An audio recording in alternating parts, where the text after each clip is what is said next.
Okay, this is an interesting one. So for Forrester Grillo, subject is Eric Bischoff burying CM Punk. What's up, Konnan and Disco? Joe, how come they never say hi to you, though? Sometimes they, not always. Hope all is good. It's been commonly known that CM Punk has a giant ego and the AEW have blinders on and live in a bubble. Just recently, you said that him coming into AEW, despite the literal fact that the ratings drop weekly with him on Dynamite and Rampage, is bigger than Hall and Nash coming into WCW. He said this with a straight face. So, of course, Eric Bischoff reacted to this, rightfully.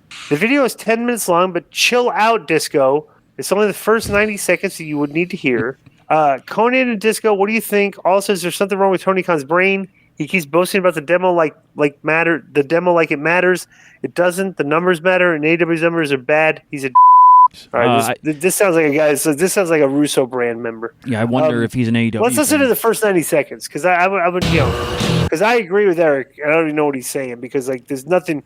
If CM Punk actually is with a straight face is saying that like this is like the NWO, he's out of his mind. He said to clarify, he said him and Bryan coming in could be compared to the Outsiders, that kind of thing. Not even close. No comment on the CM Punk reaction? What's he supposed to say? How about nothing? How about, hey, I'm happy to be here? How about if you really want to shoot, I'm hoping that we're going to have as much success in AEW as NWO did for WCW. How about that? Because at least it would be accurate and honest and not.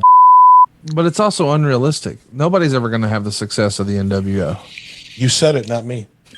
No, but he knows that too. I mean, the thing is, like, you're never going to get on this podcast and hear Eric Bischoff say, hey, how about that Jericho podcast? Is that the best show around or what? Well, first of all, that's not true. But secondly, that's not your show. So I don't listen to that show. That's why I wouldn't say it. I wouldn't say to myself, oh, Joe Rogan doesn't hold a candle to Eric Bischoff because that's stupid.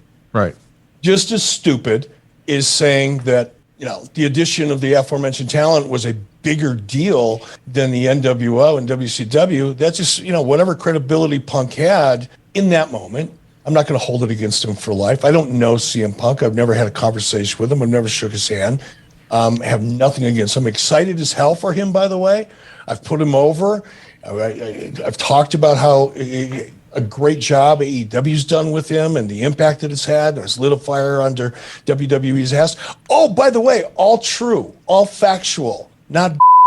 But then to come out and make a statement like that and try to compare yourself to the NWO and suggest that you had a bigger impact than something that changed the industry forever and probably is responsible for you even having a job in one way, shape, or form, to me is just, he defiled his own credibility with a statement like that. All right, Joe. Yep, that was bad. I agree 100%. Agree. Bro, because here's the thing. It's like that statement would be great if like the ratings weren't breathalyzer numbers right now. Dude, we were doing, the numbers are like right now like 0.7, 0 point something, zero. Look, like all the we shows. were definitely, but we were 6.4 versus right. 4.3. We were definitely more popular because we were more mainstream. Because as we know, all the numbers have dropped across the board for everything, for every show. Nobody makes those numbers anymore. But what was the exact quote, Joe? Let me get it for you. I want to bring up something, and I've said this before in the show. We talked about him when he was in UFC. Is CM Punk the most delusional wrestler that's ever been in this business? He's actually trying to say that him and Daniel Bryan coming back to come into AEW is bigger than Hall and Nash coming to WCW. He actually thought that he was going to win a UFC fight with no previous fighting experience at all. Bro, it's like CM Punk is actually making statements right now that solidify my opinions of him, that he might be delusional. So right, and I'm gonna argue this too, bro. The CM Punk the CM Punk that wrestling fans buy into has not been back to wrestling. That is for sure to me. He's a nice guy. He's happy to be here. He's not burying anybody. He didn't bury anybody in UFC. Yeah, he did. Like if he's quit, if he's stopped burying people, I'll tell you right now, CM Punk, you're delusional if you think your value to this business is worth its weight in salt, because it's not. The people are buying into your mic skills, burying people. You did it almost as good as The Rock and Steve. Like people talked about you in that conversation. It's like you're not now. You're happy to be here. You're just bro. That's not going to draw. And if you think that is going to draw just because you're CM Punk, I will contribute based on the other things you said. You're being very delusional. People want to hear you shit on people. That's what this crowd has been waiting for. You haven't done it yet. Well, here's what he said. Start doing it. Go ahead.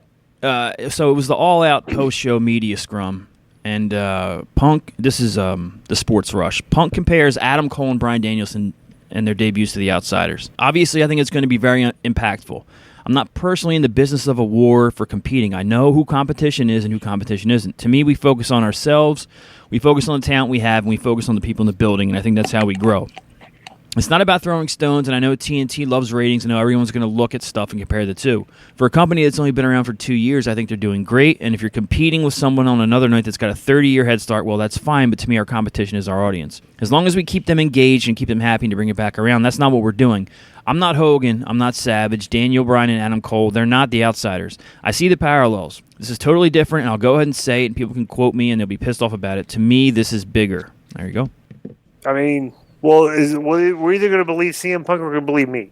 Either CM Punk is spot on or CM Punk's delusional, and we'll let the people decide. And in the upcoming weeks and months, we'll see who's right. Right. I'm just going to say zero. First of all, I think he's absolutely wrong hearing this now. I'm going to attribute this to post-show euphoria, where he's just so happy saying this. Because, bro, like Eric said, you can't even hold a candle to NWO. That we were there. Yeah. That was something that had to be seen to be believed. You know what I'm saying? And got people that weren't watching wrestling to get involved in wrestling. Right. And it led to a massive. The NWO led to a massive influx. Just made the business cool. Yeah. Mm-hmm. It's like Steve Austin made Rock. Those, they were heavily influenced by Hall and Nash. 1,000%, bro. Those guys. And you had two revolutions going on at once. You had the Hall and Nash one, and then you had the Lucha Libre one on the same show. Yeah. Yo, what up? This is Konnan, and I host Keeping It 100, my co-host, Disco Inferno, unfortunately.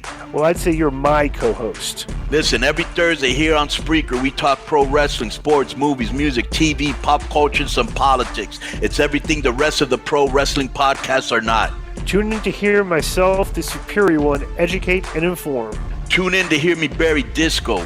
That's very disrespectful. Join us every Thursday on Spreaker and keep it 100. Boom!